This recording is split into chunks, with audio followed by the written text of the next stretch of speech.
नमस्ते बच्चों, कैसे हैं आप सभी? आप सभी के कुशल होने की ईश्वर से प्रार्थना करती हूँ और इन्हीं शुभकामनाओं के साथ हम बाल राम कथा के अगले वीडियो की तरफ चलते हैं। बाल राम कथा के पहले वीडियो में हमने पार्ट 2 जंगल और जनकपुर का आधा हिस्सा कवर किया था और आज उससे आगे के हिस्से को हम इस वीडियो में पढ़ेंगे और समझेंगे। तो पहली वीडियो में हमने देखा था कि महर्षि विश्वामित्र के साथ श्री राम और लक्ष्मण उनके आश्रम सिद्धाश्रम पहुंच जाते हैं और वहां सभी उनका स्वागत करते हैं और उनको देखकर बहुत प्रसन्न होते हैं। अब आगे देखते हैं। विश्वामित्र यज्ञ की तैयारियों में लग गए। अनुष्ठान प्रारंभ हुआ। आश्रम की रक्षा की जिम्मेदारी राम लक्ष्मण को सौंपकर महर्षि आश्वस्त थे यानी निश्चिंत हो गए। अब उन्हें किसी बात की चिंता नहीं थी। उन्होंने जिम्मेदारी राम लक्ष्मण को दे दी और अब उन्हें इस बात का भय नहीं था कि कोई राक्षस अचानक आएगा और अनुष्ठान को भंग कर देगा। अनुष्ठान अपने अंतिम चरण में था, पूरा होने वाला था कुछ ही दिनों में। 5 दिन तक सब ठीक ठाक चलता रहा, शांति से, निर्विघ्न यानी बिना किसी बाधा के। कोई परेशानी उसमें नहीं आई। लगता था कि राजकुमारों की उपस्थिति ने ही राक्षसों को भगा दिया है।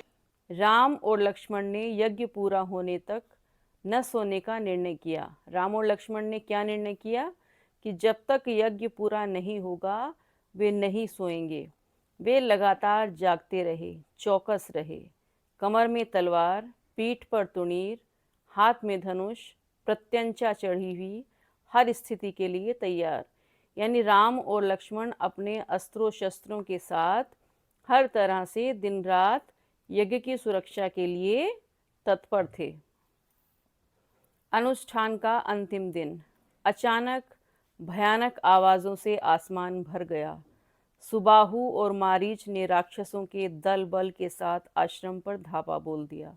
अब अनुष्ठान का अंतिम दिन था और यज्ञ पूरा होने वाला ही था कि मारीच और सुबाहु नाम के 2 राक्षसों ने यज्ञ पर हमला बोल दिया। मारीच क्रोधित था, यज्ञ के अलावा भी इस बात से कि राम लक्ष्मण ने उसकी माँ को मारा था, ताड़का को। अब ताड़का जिसको राम लक्ष्मण ने वध किया था, जिसको मारा था, वो किसकी माँ थी? मारीच की। और मारीच को इस बात का क्रोध था कि राम लक्ष्मण ने उसकी माँ को मारा है, तो उसका बदला लेने के लिए वो राम लक्ष्मण से युद्ध करने के लिए आश्रम आ पहुंचा। राम ने राक्षसों का हमला होते ही कार्रवाई की, धनुष उठाया और मारीच को निशाना बनाया। मारीच बाण लगते ही मूर्छित हो गया। बाण के वेग से बहुत दूर जाकर गिरा, समुद्र के किनारे। वह मरा नहीं। जब होश आया तो उठकर दक्षिण दिशा की ओर भाग गया। राम का दूसरा बाण सुबाहु को लगा, उसके प्राण वहीं निकल गए। तो दोनों पर आक्रमण किया। सुबाहु वहीं मर गया और मारीच दूर जाकर गिरा समुद्र के किनारे और वो दक्षिण दिशा की तरफ चला गया। सुबाहु के मरने पर राक्षस सेना में भगदड़ मच गई।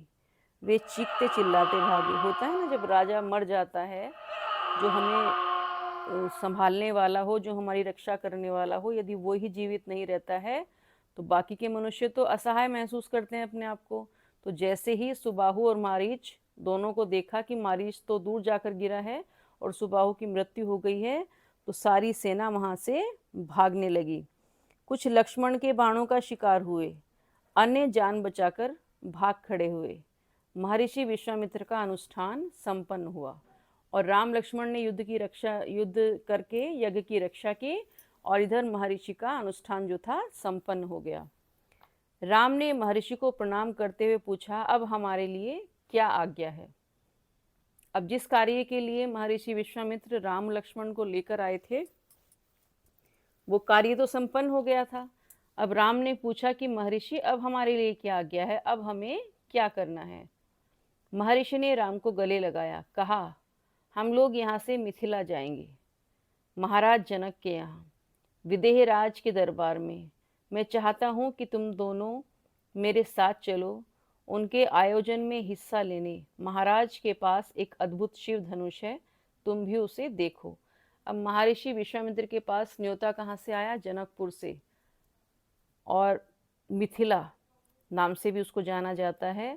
महाराज जनक को विदेहराज कहा जाता था क्योंकि विदेह का एक तात्पर्य होता है कि जिस व्यक्ति को शरीर होते हुए भी शरीर की इंद्रियों से कोई मोह नहीं होता, यानी वो हर प्रकार के मोह से, हर प्रकार के छल कपट से दूर थे। विदेह यानी देह में होते हुए भी जिसको अपनी देह से लगाव नहीं हो, देह में बसने वाली इंद्रियों से लगाव नहीं हो, ऐसे व्यक्ति को विदेह कहा जाता है। ये उपाधि होती है। तो महाराज जनक को इसलिए विदेह राज कहा जाता था। तो महर्षि विश्वामित्र ने कहा कि हम वहाँ जाएंगे, उनकी पुत्री का स्वयंवर है और वहाँ एक अद्भुत धनुष है, शिव धनुष, उसको तोड़ने की, उसको उस पर प्रत्यंचा चढ़ाने की परीक्षा रखी गई है, तो वहाँ हम जाएंगे। राम और लक्ष्मण अगली यात्रा को लेकर उत्साहित थे। नए स्थान देखने और जानने का अवसर। सोन नदी पार कर विश्वामित्र मिथिला की सीमा के पास पहुँचे। अपने शिष्यों और राजकुमारों के साथ वे गौतम ऋषि के आश्रम से होते हुए नगर में पहुँचे। अब गौतम ऋषि का आश्रम रास्ते में आया, मार्ग में आया, और सोन नदी को पार करके वे दोनों नगर में पहुँच गए। किसके साथ? महर्षि विश्वामित्र के साथ। राजा जनक ने महल से बाहर आकर विश्वामित्र का स्वागत किया। तभी उनकी दृष्टि राजकुमारों पर पड़ी। विदेहराज चकित रह गए। वे स्वयं को रोक नहीं पाए क्योंकि राम लक्ष्मण का तेज ही ऐसा था, सुंदरता ऐसी थी, ऐसा अद्भुत सौम्य रूप था कि उन्हें जो भी देखता था देखता ही रह जाता था। महर्षि से पूछा, ये सुंदर राजकुमार कौन है? मैं इनके आकर्षण से खिंचता जा रहा हूँ। यानी उनका अद्भुत सौंदर्य ऐसा था, उनका व्यक्तित्व ऐसा था कि जो भी उन्हें देखता था उनकी तरफ खिंचता हुआ चला जाता था। और ऐसा ही मिथिला नरेश ने महसूस किया, राजा जनक ने महसूस किया, और उन्होंने महर्षि विश्वामित्र से पूछा कि ये दोनों बालक कौन हैं? मैं इनके आकर्षण में, यानी मैं इनको देखकर इनकी तरफ खिंचता हुआ चला जा रहा हूँ। अब महर्षि विश्वामित्र क्या कहते हैं? ये राम और लक्ष्मण हैं, महाराज दशरथ के पुत्र। मैं इन्हें अपने साथ लाया हूँ आपका अद्भुत धनुष दिखाने।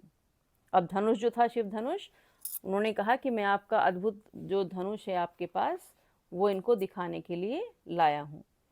विदेह राज ने महर्षि, उनके शिष्यों और राजकुमारों के ठहरने की व्यवस्था की एक सुंदर उद्यान में। उद्यान कहते हैं बगीचा, बाग। अगले दिन सभी आमंत्रित लोग, आमंत्रित यानी जिनको बुलाया गया था, ऋषि मुनि और राजकुमार यज्ञशाला में उपस्थित हुए। यज्ञशाला यानी जहाँ यज्ञ किया जाएगा और उसके बाद जो स्वयंवर की परंपरा है धनुष पर प्रत्यंचा चढ़ाने की, वो पूरी की जाएगी। वहाँ महर्षि ने फिर धनुष का उल्लेख किया। महाराज जनक ने अपने अनुचरों को आज्ञा दी, शिव धनुष को यज्ञशाला में लाया जाए। अनुचर कहते हैं सेवक, जो आपकी सेवा के लिए रखे जाते हैं व्यक्ति, जो आपकी सेवा में लगे रहते हैं, आपके कार्यों में मदद करते हैं। सेवक का मतलब ये नहीं है कि आप उनको ऐसा समझ लें कि वो किसी योग्य हैं ही नहीं। सेवक हैं, जैसा व्यवहार चाहे वैसा करो। सेवक है लेकिन आपकी कार्यों में मदद कर रहे हैं, उनके साथ भी व्यवहार उत्तम कोटि का होना चाहिए। शिव धनुष सचमुच विशाल था, लोहे की पेटी में रखा हुआ। पेटी में पहिए लगे हुए थे, 8 पहिए। उसे उठाना लगभग असंभव था। पहियों के सहारे खिसकाकर उसे एक से दूसरी जगह ले जाया जाता था। अनुचर मुश्किल से उसे खींचते हुए यज्ञशाला में ले आए। धनुष देखते ही विदेहराज एक पल के लिए उदास हो गए। अब उदास क्यों हो गए? क्योंकि धनुष इतना विशालकाय था, इतना बड़ा था, इतना भारी था कि महाराज विदेहराज को लग रहा था, महाराज जनक को लग रहा था कि इस धनुष को कोई उठा भी पाएगा। मैंने एक प्रतिज्ञा तो रख दी है कि जो धनुष पर प्रत्यंचा चढ़ाएगा उसी के साथ मैं सीता का विवाह करूंगा, लेकिन मुझे लगता नहीं है कि कोई इस धनुष को उठा पाएगा। ये शंका राजा जनक के मन में थी। उन्होंने कहा, मुनिवर, मैंने प्रतिज्ञा की है अपनी पुत्री सीता के विवाह के संबंध में। जो ये धनुष उठाकर उस पर प्रत्यंचा चढ़ा देगा, प्रत्यंचा का मतलब मैंने आपको पहले भी बताया है कि धनुष पर जो डोरी बांधी जाती है उसे प्रत्यंचा कहा जाता है, उसी के साथ सीता का विवाह होगा। अनेक राजकुमारों ने प्रयास किया और लज्जित हुए क्योंकि धनुष को हिला भी नहीं पाए। प्रत्यंचा चढ़ाना तो बड़ी दूर की बात थी, और बहुत सारे राजकुमार जिनको बुलाया गया था स्वयंवर के लिए, उन सब ने प्रयास किया बारी बारी करके, लेकिन कोई भी धनुष को हिला भी नहीं पाया। उठाना तो दूर, वे इसे हिला तक नहीं सके, प्रत्यंचा क्या चढ़ाते। विदेह राज का संकेत समझकर महर्षि विश्वामित्र ने राम से कहा, उठो वत्स, ये धनुष देखो। अब जब सभा में उदासी छा गई, कोई भी धनुष को हिला भी नहीं सका।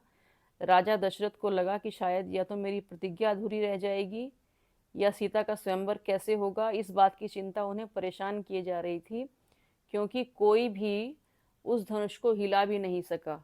तो इसी बीच में एक प्रसंग आता है, इसमें आपकी पुस्तक में संक्षिप्त में है, बता दिया इन्होंने कि उसके बाद महर्षि विश्वामित्र ने राम से कहा, उठो वत्स, यह धनुष देखो। इससे पहले एक घटना होती है कि जो महाराज दशरथ थे सभा में उठते हैं और उदास होकर जो दुखी मन से कह देते हैं कि क्या पृथ्वी वीरों से खाली हो गई है, क्या पृथ्वी वीरों से खाली हो गई है, कोई धरती पर ऐसा वीर नहीं है जो इस धनुष को हिला सके, इस पर प्रत्यंचा चढ़ा सके। तो ऐसा सुनकर जो लक्ष्मण हैं वो क्रोधित हो जाते हैं कि आपने ऐसा सोचा भी कैसे, जहां मेरे भैया उपस्थित हैं ऐसा आपको नहीं कहना चाहिए था। तो श्री राम लक्ष्मण को शांत करते हैं, क्योंकि लक्ष्मण थोड़ा क्रोधित स्वभाव के थे, उनको शांत करके बिठाया जाता है। उसके बाद महर्षि विश्वामित्र राम को आज्ञा देते हैं कि वत्स उठो और जाओ उस धनुष को देखो। राम ने सिर झुकाकर गुरु की आज्ञा स्वीकार की, आगे बढ़े। पेटी कहते हैं, बड़ा सा ढक्कन होता है, बड़ा बक्सा जिसे होता है ना, उसे पेटी कहा जाता है। पेटी का ढक्कन खोल दिया। राम ने पहले धनुष देखा, फिर महर्षि को। गुरु का संकेत मिलने पर राम ने वह विशाल धनुष सहज ही उठा लिया। यज्ञशाला में उपस्थित सभी लोग हतप्रभ थे यानी हैरान थे। कितने वीर वीर बहादुर यहाँ पर योद्धा आए हुए थे। उन्होंने सबने धनुष को देखा लेकिन हिला भी नहीं सके, और राम ने इतनी आसानी से धनुष को उठा लिया। अब इस धनुष को उठाने में भी राम ने जो किया था उसका वर्णन मैं थोड़ा करती हूँ। जैसे ही देखते हैं, क्योंकि शिव जी का धनुष था, जैसे ही राम ने धनुष को देखा, धनुष को पहले प्रणाम करते हैं, स्पर्श करते हैं, अपने आराध्य को प्रणाम करते हैं, आराध्य उनके शिव जी हैं, और उसके बाद वो धनुष को सहज भाव से उठा लेते हैं। इसकी प्रत्यंचा चढ़ा दूं मुनिवर, राम ने पूछा। अब वो अपने गुरु से आज्ञा ले रहे हैं कि क्या मैं इसकी प्रत्यंचा चढ़ा दूं? अवश्य, यदि ऐसा कर सकते हो। तो महर्षि विश्वामित्र ने कहा कि अवश्य पुत्र, यदि ऐसा कर सकते हो तो करो। विदेहराज चकित थे। राम ने आसानी से धनुष झुकाया, ऊपर से दबाकर प्रत्यंचा खींची। दबाव से धनुष बीच से टूट गया, उसके दो टुकड़े हो गए। अब जैसे ही राम धनुष पर प्रत्यंचा चढ़ाने लगे, धनुष को लकड़ी होती है तो उसको नीचे बैठाना पड़ता है, थोड़ा सा झुकाव करना पड़ता है, तो वो बिल्कुल बीच से धनुष टूट गया। बच्चों के खिलौने की तरह यज्ञशाला में सन्नाटा छा गया। सब चुप थे, एक दूसरे की ओर देख रहे थे। अब जिस धनुष को लोग हिला भी नहीं पा रहे थे, वो राम जी के हाथों में आते ही इतनी आसानी से टूट गया। तो सब चकित होकर राम जी को देख रहे थे। सभागार की चुप्पी महाराज जनक ने तोड़ी।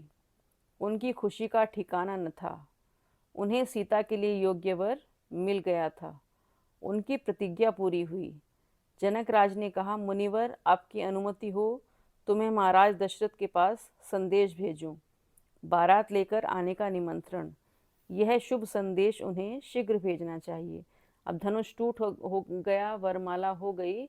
उसके बाद विवाह की तैयारियां करते हैं। तो राम से कहा जाता है कि अभी तो पिता की आज्ञा नहीं है, पहले पिताजी को आप संदेश भेजेंगे, उसके बाद विवाह की परंपरा आरंभ होगी।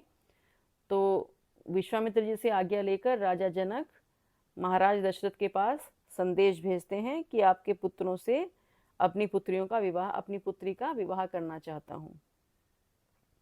महर्षि की अनुमति से दूत अयोध्या भेजे गए, सबसे तेज चलने वाले रथों से। इसी बीच जनकपुर में धूम मच गई। बारात के स्वागत की तैयारियां होने लगी। नगर की प्रसन्नता चरम पर थी।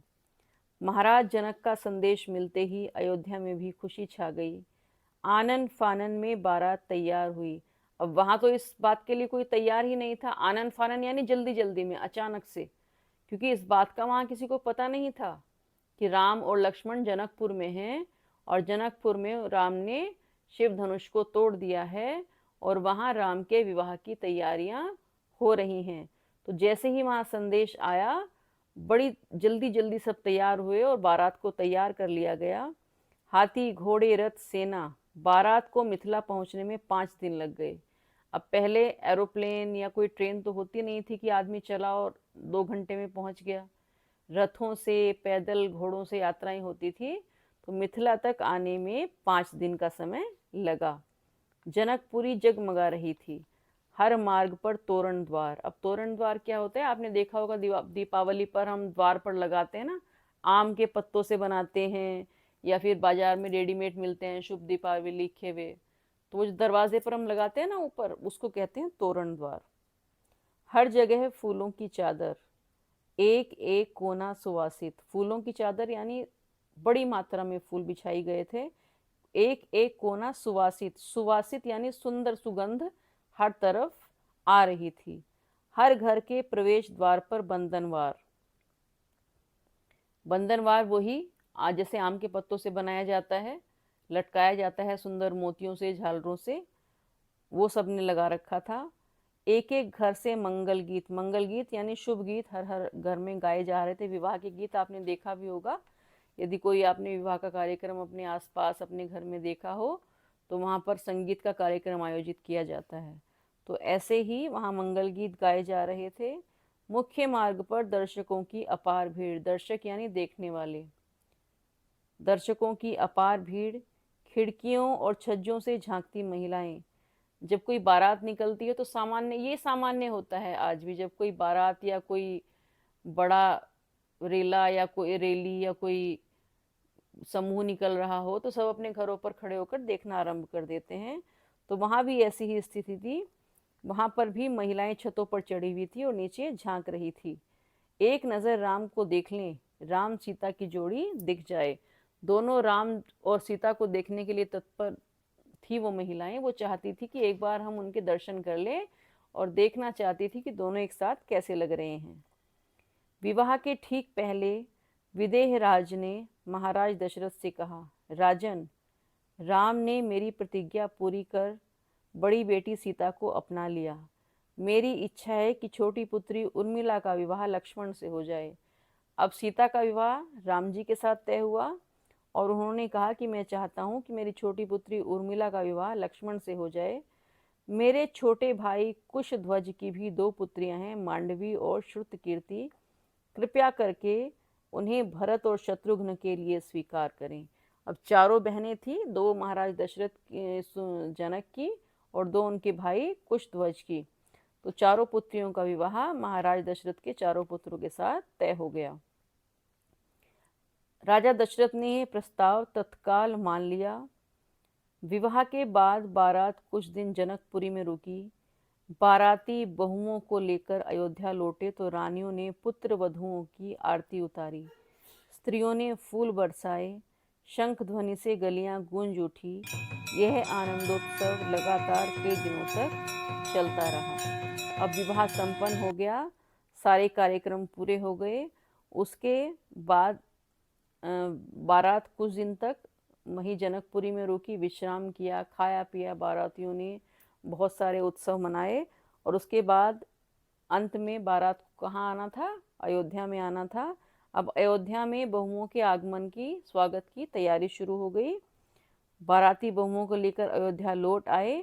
तो जो रानियां थी, कौन कौन सी रानियां थी, कौशल्या जी, कैकेयी जी और सुमित्रा जी, उन्होंने बहुओं के स्वागत की तैयारी कर ली, उनकी आरती उतारी। जो स्त्रियां थीं उन्होंने फूल बरसाए उनके ऊपर, शंख ध्वनि से गलियां गूंज उठी। जैसे ही उन्होंने नगर में प्रवेश किया, जगह जगह शंखनाद होने लगा। यह आनंदोत्सव यानी आनंद का उत्सव लगातार कई दिन तक चलता रहा। आपने देखा भी होगा कि घर में कोई जब विवाह होता है तो एक दिन में विवाह संपन्न नहीं होता है।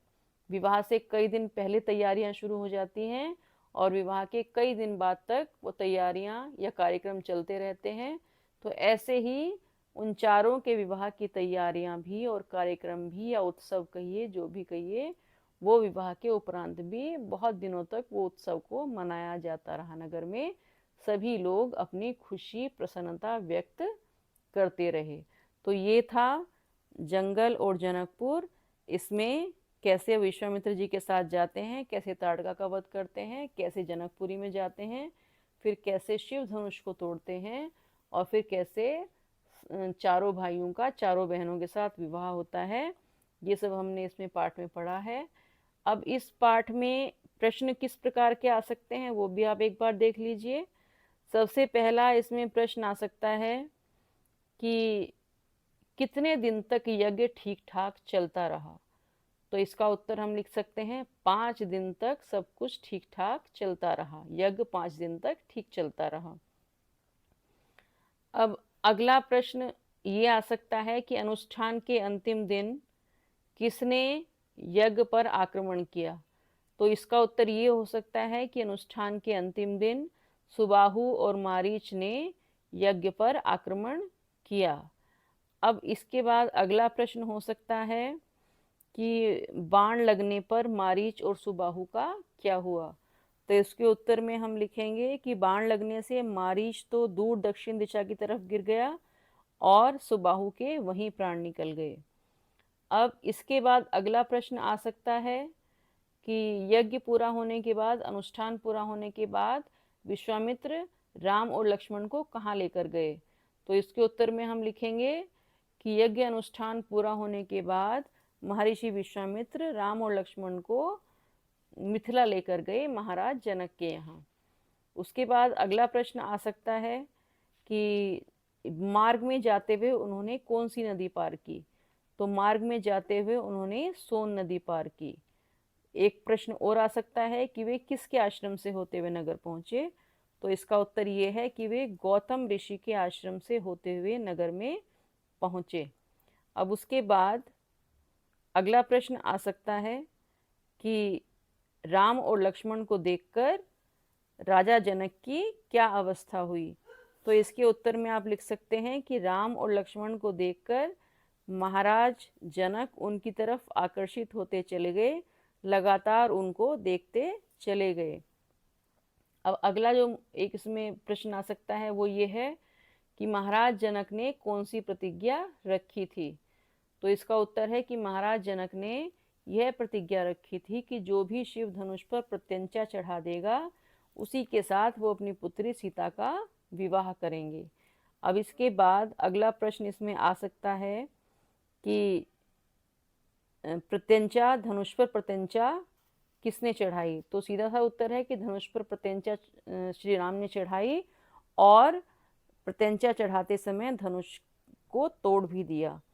इसके बाद अगला प्रश्न इसमें आ सकता है कि राजा जनक ने